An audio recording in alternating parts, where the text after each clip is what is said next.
اعوذ باللہ من الشیطان الرجیم، بسم اللہ الرحمن الرحیم، الحمدللہ علی کل حال، رب زدنی علما، رب اشرح لی صدری ویسر لی امری واحلل عقدۃ من لسانی یفقہوا قولی۔ اللہم صلی علی محمد وعلی آل محمد کما صلیت علی ابراہیم وعلی آل ابراہیم انک حمید مجید۔ عابد حسین عادل، لیکچرر شعبہ اردو، چناب کالج جھنگ، آپ سے مخاطب ہے۔ عزیز طلبہ، آج ہم سال دوم کا سبق پہلی فتح انشاءاللہ پڑھیں گے۔ پہلی فتح تحریر ہے نسیم حجازی کی، جو کہ ایک ناول نگار ہیں اور تاریخی ناول نگاری میں اپنا ایک بلند مقام رکھتے ہیں۔ پہلی فتح صنف کے اعتبار سے ناول ہے اور ناول سے ماخوذ ہے، اس کا ایک پورا باب ہے جو کہ آپ کے ہاں شامل نصاب ہے۔ اس ناول کا نام محمد بن قاسم ہے۔ گویا محمد بن قاسم سے پہلی فتح ماخوذ ہے، ایک پورا حصہ لیا گیا ہے جو آپ کے ہاں شامل نصاب ہے۔ بچوں، آگے بڑھنے سے پہلے ایک بات آپ کے گوش گزار کرنا چاہوں گا کہ یہ سبق تینوں اعتبار سے بہت زیادہ اہمیت کا حامل ہے۔ پیراگراف کی تشریح، سبق کا خلاصہ، اور اس کے بعد ایم سی کیوز یعنی کثیر الانتخابی سوالات۔ یہ کہانی طرز کا سبق ہے، اس لیے اس کا خلاصہ اکثر آ جایا کرتا ہے۔ تو اس لیے بیٹے یہ سبق جس طرح سے اہمیت کا حامل ہے، اسی اعتبار سے ہم بھی اس کو دو برابر حصوں میں منقسم کریں گے۔ پہلے حصے میں آدھا سبق اور دوسرے حصے میں انشاءاللہ بقیہ آدھا سبق۔ لیکن ایک ہدایت جو خاص طور پہ آپ کے لیے ہے وہ یہ ہے کہ سبق جب بھی یہاں آپ اس کی ویڈیو دیکھیں، اس سے پہلے اس کا متن ضرور پڑھ لیا کریں۔ سب سے پہلے بیٹے دیکھیے گا نسیم حجازی کا ناول محمد بن قاسم، مصنف ہے نسیم حجازی، جو ایک تاریخی ناول نگار ہیں۔ یہ اس ناول کا سر ورک ہے، ٹائٹل پیج ہے جس کی تصویر آپ کے سامنے موجود ہے۔ بیٹے یاد رکھیے گا اس ناول کا ایک پس منظر بھی ہے۔ محمد بن قاسم آپ جانتے ہیں کہ جس نے دیبل، جس کو سندھ کہا جاتا ہے، وہاں پہ حجاج بن یوسف کے حکم سے آ کے راجہ داہر کو شکست دی اور حملہ کیا، لیکن اس کی بنیاد کیا بنی تھی؟ جب تک ہم اس بنیاد کو نہ جانیں تب تک اس کو پڑھنا ہمارے لیے قدرے تھوڑا سا مشکل ہوگا اور بات اس قدر سمجھ میں نہیں آئے گی۔ اس لیے میں نے محمد بن قاسم ناول سے ایک خط آپ کے سامنے یہاں پیش کیا ہے، اور یہ خط ہے ناہید کا۔ اس ناول کا محمد بن قاسم کے بعد گویا دوسرا بڑا کردار ناہید کا ہے۔ ناہید کا خط اور پس منظر ہوا کیا بیٹے؟ پہلے اس کا تھوڑا سا یہ بنیادی تمہیدی پیراگراف پڑھ لیں، تو اس کے بعد آگے بات آپ سے کرتا ہوں۔ حجاج بن یوسف رومال پر خون سے لکھی ہوئی تحریر کی چند سطور پڑھ کر، رومال پر خون سے لکھی ہوئی تحریر کی چند سطور پڑھ کر کپکپا اٹھا اور اس کی آنکھوں کے شعلے پانی میں تبدیل ہونے لگے، وہ آنسو آنے لگے۔ اس نے رومال محمد بن قاسم کے ہاتھ میں دے دیا اور خود دیوار کے پاس جا کر ہندوستان کا نقشہ دیکھنے لگا۔ محمد بن قاسم نے شروع سے لے کر آخر تک یہ مکتوب پڑھا۔ مکتوب کے الفاظ یہ تھے۔ بیٹے مکتوب کے الفاظ پڑھنے سے پہلے آپ کو اس بات کا علم ہونا چاہیے کہ آخر یہ خط لکھنے والی بچی ناہید کون تھی۔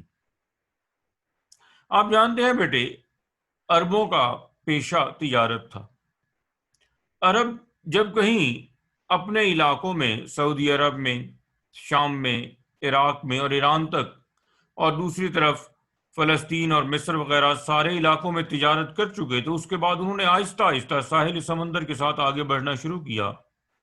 ایران کے بعد پھر یوں کہہ لیں موجودہ پاکستان، بھارت، اور اس سے آگے سری لنکا تک پہنچ گئے۔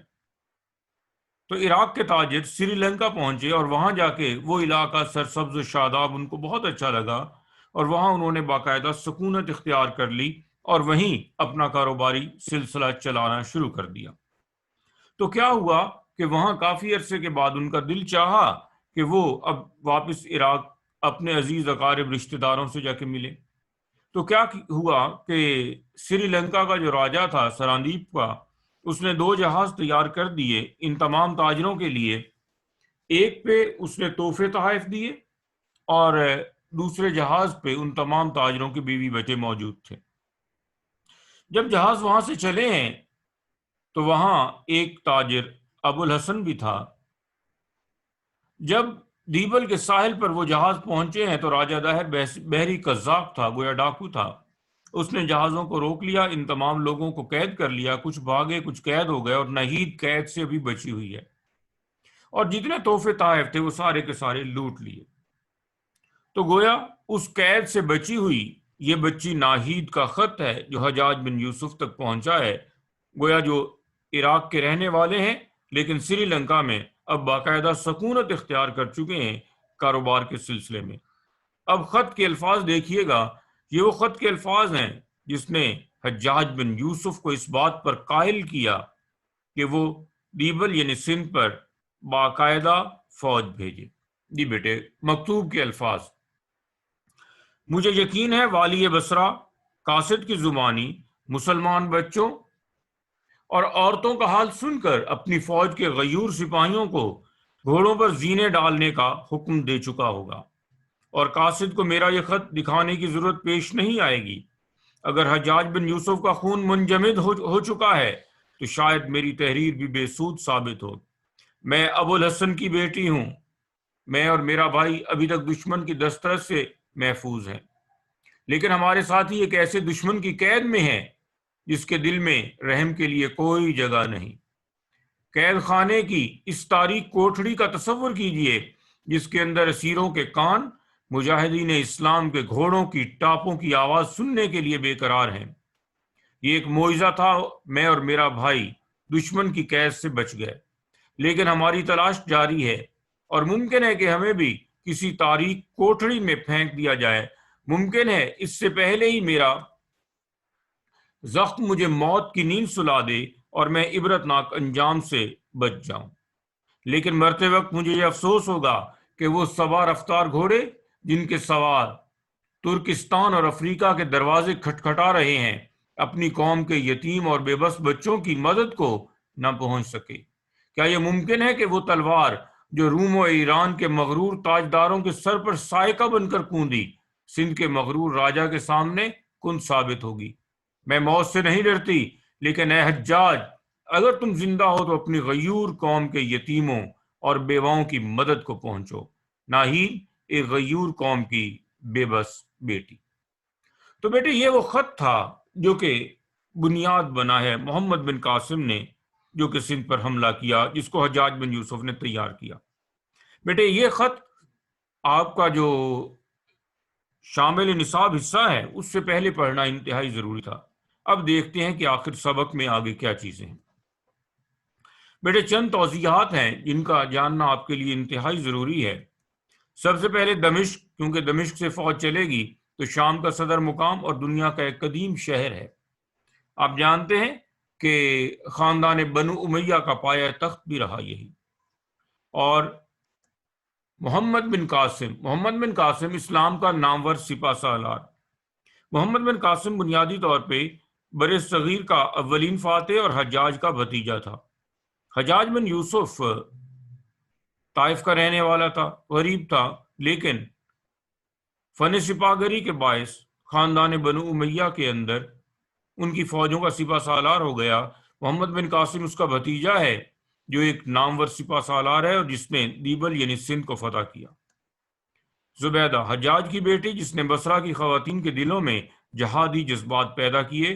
گویا اپنا سب کچھ ان مجاہدین کو مدد کے لیے لوٹا دینا چاہیے کیونکہ انہوں نے وہاں جا کے مسلمان بچیوں کو رہا کروانا ہے. حجاج بن یوسف بنو امیہ کا ایک جرنیل جسے عبد الملک بن مروان نے امیر لشکر بنا دیا. حجاج بن یوسف بڑا ظالم تھا لیکن قرآن پاک پہ اعراب بہرحال اس نے لگوائے، اس کے علاوہ اور کوئی ایسا خاص کام اس کا نہیں ہے. یہ حجاج بن یوسف ہی ہے جس نے اپنے بھتیجے محمد بن قاسم جس کی عمر 17 سال تھی اس کو بھیج دیا کہ جائیں اور راجہ داہر کو شکست دے. دیبل سندھ کا پرانا نام بھبور کے مقام پر تاریخی بندرگاہ بھی ہے. حضرت سعد بن ابی وقاص رضی اللہ تعالیٰ عنہ قادسیہ کے فاتح جرنیل. حضرت عمر بن خطاب رضی اللہ تعالیٰ عنہ کے زمانے میں قادسیہ یعنی ایران کی فتح ہوئی ہے اور اس کے جرنیل حضرت سعد بن ابی وقاص رضی اللہ تعالیٰ عنہ تھے۔ مثنہ بن حارثہ ایران و عراق کی تمام جنگوں کے معاون اور شہادت بھی وہیں ہوئی، ایرانی نسل تھے، لیکن بہرحال حضرت خالد بن ولید رضی اللہ تعالیٰ عنہ نے ایران اور عراق میں جتنی جنگیں لڑی ہیں ان تمام جنگوں میں یہ حضرت خالد بن ولید رضی اللہ تعالیٰ عنہ کے معاون رہے۔ تو مثنہ بن حارثہ۔ بیٹے اب سبق کی جانب ہم بڑھتے ہیں۔ پہلی فتح جیسے کہ عنوان آپ نے دیکھ لیا، دراصل جب کہیں محمد بن قاسم دمشق سے چلا ہے تو اس کے بعد سندھ کے علاقے میں داخل ہوا تو وہاں جو پہلی فتح اس کی ہوئی ہے بھیم سنگھ کے مقابلے میں، اس کا تذکرہ وہاں سے شروع ہو رہا ہے۔ تو بیٹے یہ پہلے 2 صفحات تقریباً سبق کے ایسے ہیں کہ جس سے تشریحات نہیں آیا کرتی۔ تشریحات کا حصہ جو آگے آئے گا اس میں انشاءاللہ تفصیلی آپ سے بات ہوگی۔ یہاں زیادہ تر معلومات ہیں تو ہم معلومات سے ذرا روانی سے انشاءاللہ گزر جائیں گے۔ صبح کی نماز کے بعد دمشق کے لوگ، دمشق گویا وہ جگہ جہاں سے فوج نے چلنا تھا، لوگ بازاروں اور مکانوں کی چھتوں پر کھڑے محمد بن قاسم کی فوج کا جلوس دیکھ رہے تھے۔ دنیا کی تاریخ میں یہ پہلا واقعہ تھا کہ فوج کی قیادت ایک 17 سالہ نوجوان کے سپرد تھی۔ بیٹے یہ خاص طور پہ پوچھ لیا جاتا ہے۔ دمشق سے لے کے بصرہ تک راستے کے ہر شہر اور بستی سے کئی کمسن لڑکے، نوجوان اور بوڑھے اس فوج میں شامل ہوئے۔ کوفہ اور بصرہ میں محمد بن قاسم کی روانگی کی اطلاع مل چکی تھی اور نوجوان عورتیں اپنے شوہروں، مائیں اپنے بیٹوں اور لڑکیاں اپنے بھائیوں کو نوجوان سالار کا ساتھ دینے کے لیے تیار رہنے پر آمادہ کر رہی تھی۔ بیٹے یہ ہے اخوت جس کو کہتے ہیں، دراصل یہی ہے المسلم اخو المسلم، مسلمان کا بھائی ہوتا ہے۔ اخوت اس کو کہتے ہیں، چبھے کانٹا جو کابل میں تو ہندوستان کا ہر پیرو جواں بےتاب ہو جائے۔ تو گویا دیکھ لیں کہ وہاں سندھ کے اندر چند مسلمان بچیاں قید ہیں تو یہاں ہر ایک کے دل میں جذبہ جاگ چکا ہے۔ غیور قوم کی یہ ایک بیکس بیٹی کی فریاد، گویا وہ ناہید کا تذکرہ ہو رہا ہے، بصرہ اور کوفہ کے ہر گھر میں پہنچ چکی تھی۔ بصرہ کی عورتوں میں زبیدہ جو کہ حجاج کی بیٹی ہے کی تبلیغ کے باعث یہ جذبہ پیدا ہو چکا تھا کہ ناہید کا مسئلہ قوم کی ہر بہو بیٹی کا مسئلہ ہے۔ ناہید ابو الحسن کی بیٹی دیبل میں ہے، لیکن ابھی راجہ داہر جو کہ ہندو ہے اور سندھ کا حکمران ہے اس کی قید سے آزاد ہے ابھی تک۔ نوجوان لڑکیاں مختلف محلوں اور کوچوں سے زبیدہ کے گھر آتی اور اس کی تقاریر سے ایک نیا جذبہ لے کر واپس جاتی۔ خرابی صحت کے باوجود محمد بن قاسم کی والدہ بصرہ کی معمر عورتوں کی ایک ٹولی کے ساتھ جہاد کی تبلیغ کے لیے ہر محلے کی عورتوں کے پاس پہنچی۔ زبیدہ نے چند نئے سپاہیوں کو گھوڑے اور اسلحہ جات پہنچانے کے لیے اپنے تمام زیورات بیچ ڈالے۔ یہ بیٹے یہ وہ جذبہ ہے، یہی ہے عبادت، یہی دین و ایمان کے کام آئے دنیا میں انسان کے انسان، یہ وہ ہمدردی ہے۔ اصل میں یاد رکھیے گا کہ فرد قائم ربط ملت سے ہے تنہا کچھ نہیں، موج ہے دریا میں اور بیرون دریا کچھ نہیں۔ تو یہ لوگ جو ہے یاد رکھیے گا کہ اپنی قوم کے ساتھ منسلک ہیں۔ افراد کے ہاتھوں میں ہے اقوام کی تقدیر، ہر فرد ہے ملت کے مقدر کا ستارہ۔ یہ وہ قوم تھی جسے ملت بیضا کہتے ہیں۔ بیت المال کو چند دنوں میں سونے اور چاندی سے بھر دیا۔ عراق کے دوسرے شہروں کی خواتین نے اس کار خیر میں بصرہ کی عورتوں سے پیچھے رہنا گوارا نہ کیا اور وہاں بھی لاکھوں روپے جمع ہوئے۔ بیٹے اس پورے پیراگراف میں درد دل کی باتیں ہیں، مسلمان قوم کی مدد کی باتیں ہیں، ایک دوسرے کے دکھ درد کو بانٹنے کی باتیں ہیں، اخوت اور بھائی چارے کی باتیں ہیں۔ اس کے ریفرنس سارے آگے آئیں گے۔ بیٹے درد دل پر چند حوالہ جات جو اس سے پہلے آپ بارہا اسلامی مساوات میں دیکھ چکے ہیں۔ اس کے علاوہ الخلق و عیال اللہ، مخلوق اللہ کا کنبہ ہے، نیکی کر دریا میں ڈال، تو جب نیکی کی جاتی ہے تو بدلے کی توقع نہیں، کرو مہربانی تو محل زمیں پہ، خدا مہربان ہوگا عرش بری پہ، کہ کام آئے دنیا میں انسان کے انسان۔ اسلامی مساوات کا آخری شعر ہے، یہی ہے عبادت یہی دین و ایمان، کہ کام آئے دنیا میں انسان کے انسان۔ تو یہ درد دل کے ریفرنس آپ کے لیے اس پیراگراف کے لیے اس سے زیادہ اور کسی چیز کی ضرورت نہیں پڑے گی۔ بیٹے دوسرے پیراگراف کے اندر بھی معلومات ہیں اور یہ ساری معلومات وہ ہیں کہ جس میں سے اکثر سوالات آیا کرتے ہیں۔ محمد بن قاسم نے بصرہ میں 3 دن قیام کیا۔ اس کی آمد سے پہلے بصرہ میں حجاج بن یوسف کے پاس مکران کے گورنر محمد بن ہارون، ایک ایک جملے میں سوال و جواب MCQs ہیں، کا یہ پیغام پہنچ چکا تھا کہ عبید اللہ کی قیادت میں 20 آدمیوں کا وفد دیبل بھیجا گیا تھا۔ اس میں سے صرف 2 نوجوان جان بچا کر مکران پہنچے، گویا وہاں کیا کیا، باقی کو شہید کر دیا گیا، باقی تمام دیبل کے گورنر نے قتل کر دیے۔ اس خبر نے بصرہ کے عوام میں انتقام کی سلگتی ہوئی آگ پر تیل کا کام دیا۔ دمشق سے روانگی کے وقت محمد بن قاسم کی فوج کی تعداد کل 5000 تھی، لیکن جب وہ بصرے سے روانہ ہوا تو اس کے لشکر کی مجموعی تعداد 12000 تھی۔ بیٹے ایک ایک جملے میں بے شمار MCQs ہیں۔ دمشق سے فوج، اس کے بعد بصرہ فوج کتنی ہوئی؟ 6000 سپاہی گھوڑ سوار تھے، 3000 پیدل اور 3000 سامان رسد کے اونٹوں کے ساتھ۔ محمد بن قاسم شیراز سے ہوتا ہوا مکران پہنچا۔ مکران کی سرحد عبور کرنے کے بعد لسبیلا کے پہاڑی علاقے میں اسے بہت سی مشکلات کا سامنا کرنا پڑا۔ بھیم سنگھ، بیٹے یہ ہے پہلی فتح، گویا بھیم سنگھ کا مقابلہ کیا اور محمد بن قاسم نے فتح حاصل کی تو بھیم سنگھ 20,000 فوج، مسلمانوں کی فوج کتنی ہے؟ کل 12,000 ہے۔ 12,000 20,000 کا مقابلہ کیسے کرے گی؟ فوج کے ساتھ لسبیلا کے سندھی گورنر کی اعانت کے لیے پہنچ چکا تھا۔ اس نے ایک مضبوط پہاڑی قلعے کو اپنا مرکز بنا کر تمام راستوں پر اپنے تیر انداز بٹھا دیے۔ اپنے باپ کی مخالفت کے باوجود راجہ کو اس بات کا یقین دلا چکا تھا کہ اس کے 20,000 سپاہی 12,000 مسلمانوں کو لسبیلا سے آگے بڑھنے نہیں دیں گے۔ تو بے شک کہ وہ طاقت پہ غرور تھا، لیکن مسلمان تو طاقت سے نہیں نہ لڑتا۔ مسلمان تو آپ جانتے ہیں کہ وہ صرف اور صرف کہیں اللہ کی مدد سے لڑتا ہے۔ وَقُلْ جَاءَ الْحَقُّ وَزَهَقَ الْبَاطِلُ إِنَّ الْبَاطِلَ كَانَ زَهُوقًا۔ شب گریزاں ہوگی آخر جلوائے خورشید سے، یہ چمن معمور ہوگا نغمائے توحید سے۔ بیٹے محنت، آپ جانتے ہیں کہ درد دل اگر جذبہ ہمارے پاس ہو لیکن محنت ہم نہ کریں، سست اور کاہل ہوں، تو اس درد دل کا کوئی فائدہ نہیں، تو وہ تو صرف زبانی جمع خرچ کرنا ہے۔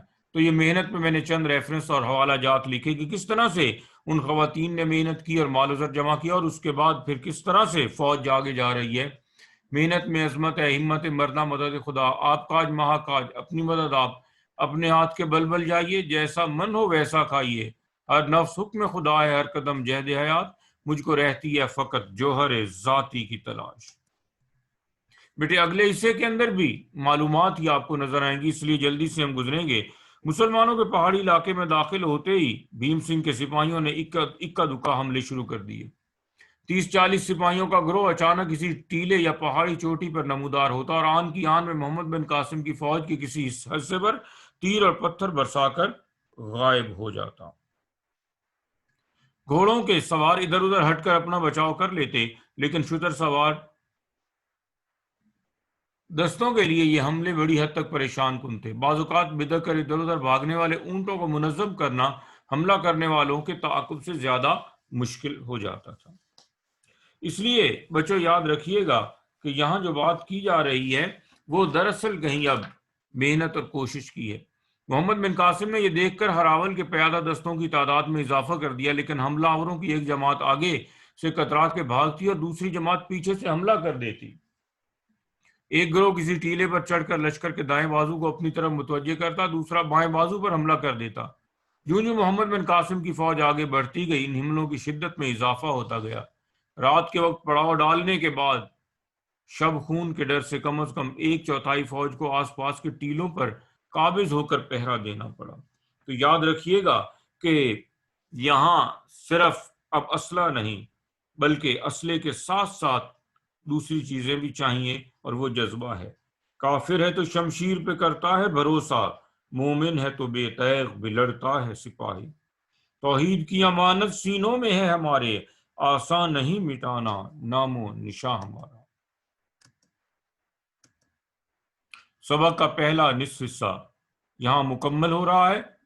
اس کے بعد انشاءاللہ ہم دوسرا حصہ دوسری نشست میں دیکھیں گے، اور پہلے حصے کے اندر آپ نے درد دل اور محنت کو خاص طور پہ دیکھا، لیکن بہرحال جہاد کا جذبہ بھی قابل ذکر ہے۔ والسلام اور اللہ حافظ۔